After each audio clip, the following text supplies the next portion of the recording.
ओम नमः शिवाय। हर हर महादेव शंभू। हर हर महादेव। जय माता दी मित्रों, कैसे हैं आप सब। शिव शक्तोम चैनल पे आप लोगों का हार्दिक स्वागत है। और भगवान शिव की कृपा से, माँ जगदम्बा की कृपा से, वो जो रहस्यपूर्ण चर्चा हम लोगों ने शुरू की थी कि बंद आंखों से देखने वाला आज्ञा चक्र, कहीं ना कहीं हम लोगों ने शक्तिपात के बारे में बात की कि कैसे कोई गुरु जो है, जिसकी कुंडलिनी शक्ति जो है वो जागृत हो, जिसके चक्रास जो है वो जागृत हो, फिर स्पर्श के द्वारा किसी ऐसे साधक की सोई हुई कुंडलिनी शक्ति को जागृत कर सकता है। और वो जो शक्ति है जिसके द्वारा कहीं ना कहीं फिर वो कुंडलिनी मूलाधार चक्र से होती हुई जो है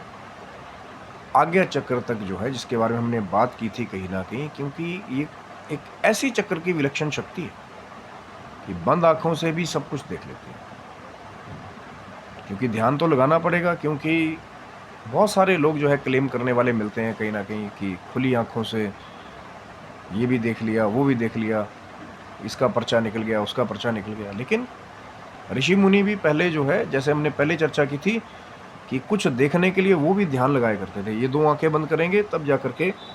तीसरे नेत्र की वो जो कहीं ना कहीं शक्ति है उसको जागृत करने की कोशिश करते थे, या कहीं ना कहीं तीसरे नेत्र के वो जो क्षेत्र है कहीं ना कहीं वहाँ पे ध्यान लगा के फिर सब कुछ देखने की कोशिश करते थे। और वही मुमकिन हो जाता था कि जिनका वो चक्र जागृत हो जाता था कहीं ना कहीं, कि पास्ट, प्रेजेंट, फ्यूचर, भूतकाल, वर्तमान, भविष्य काल जो है वो तीनों ही देखना मुमकिन हो जाता था। त्रिकालदर्शी जो है कहीं ना कहीं उनको कहा जाता था, या कुछ ऐसा है कि सबको नहीं बताया जाता। बहुत सारे लोग आते हैं कहीं ना कहीं कि महाराज आप बात कर रहे हैं कि ये जागृत है, नहीं है, ये है, वो है, क्योंकि ये सबको नहीं दिया जाता। लगता है कि किसी के अंदर भाव है, श्रद्धा है, भक्ति है,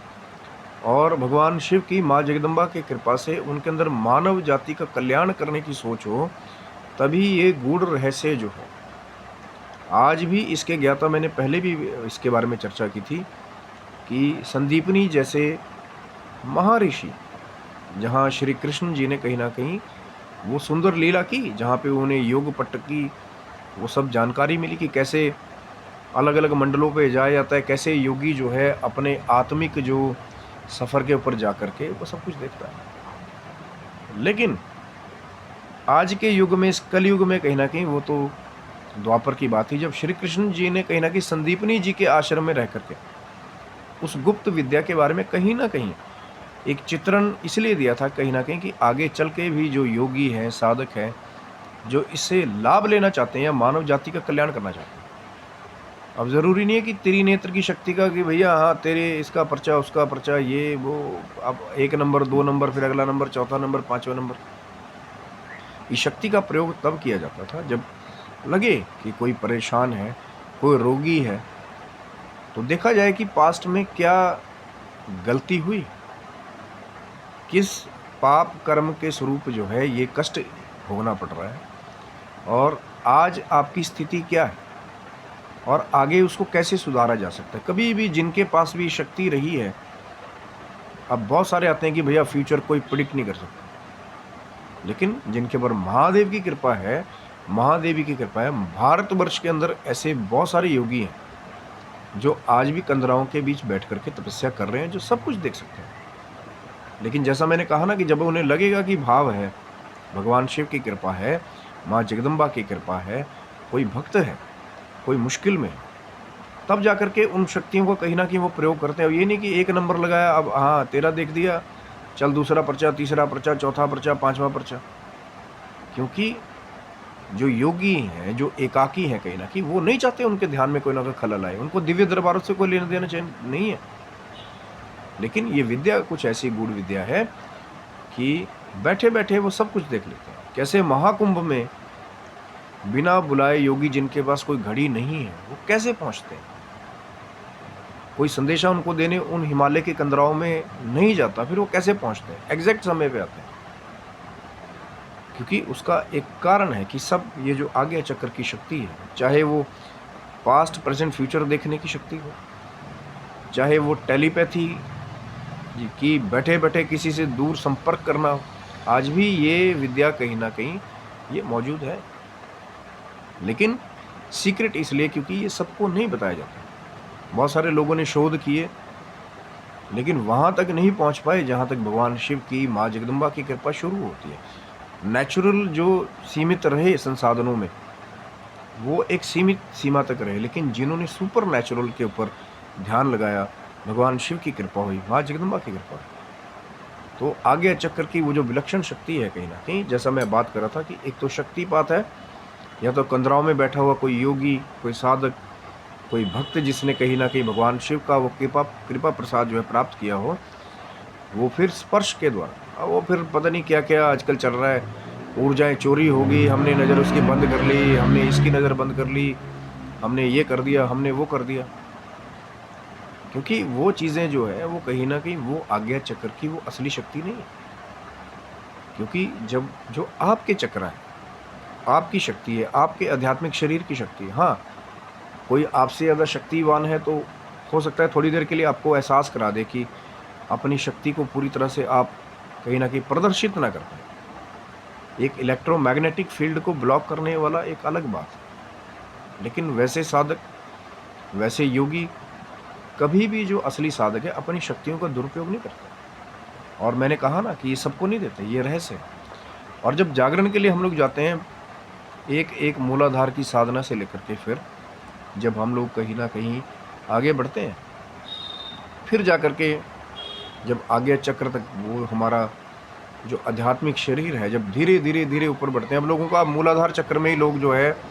वो फंस के रह जाते हैं, तो आगे चक्र तक की जो यात्रा है कहीं ना कहीं बहुत मुश्किल होती है। क्योंकि इसीलिए तो कहा गया ना, ध्यान धारण समाधि में सबसे पहले बहुत सारी चीज़ों का नियम है,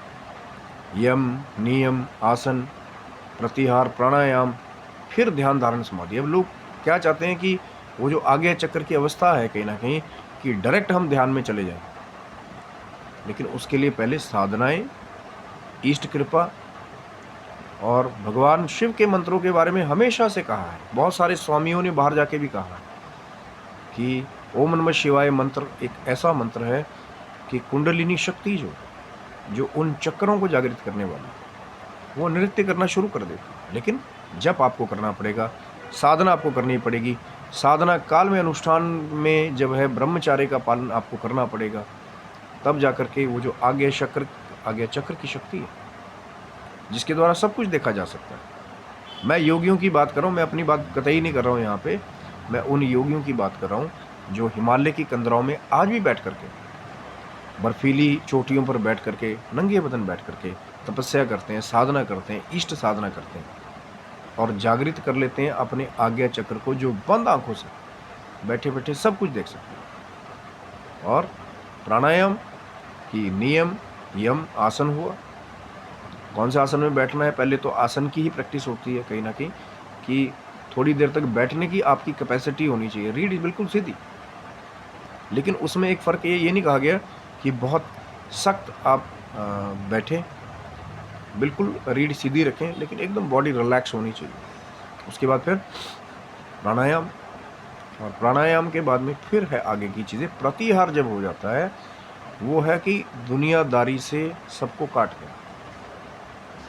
अपना जो अंदर है कहीं ना कहीं, जो आपका कनेक्शन है बाहरी दुनिया में, उसको कट ऑफ करके फिर अपनी आंतरिक वो जो ऊर्जा है, वो जो आंतरिक आपका खजाना है, उसको जा कर के खोजो। लेकिन जैसा मैंने पहले कहा था कि पहले आसनों की प्रैक्टिस, उसके बाद में फिर कहीं ना कहीं प्राणायाम, जब लंबे लंबे श्वास हो जाते हैं, एक भगवान शिव की बहुत खास ध्यान की विधि है कहीं ना कहीं, जो शायद मैं अगली वीडियो में आपके साथ शेयर करूंगा। चैनल को सब्सक्राइब रखिएगा। और इतनी सरल विधि है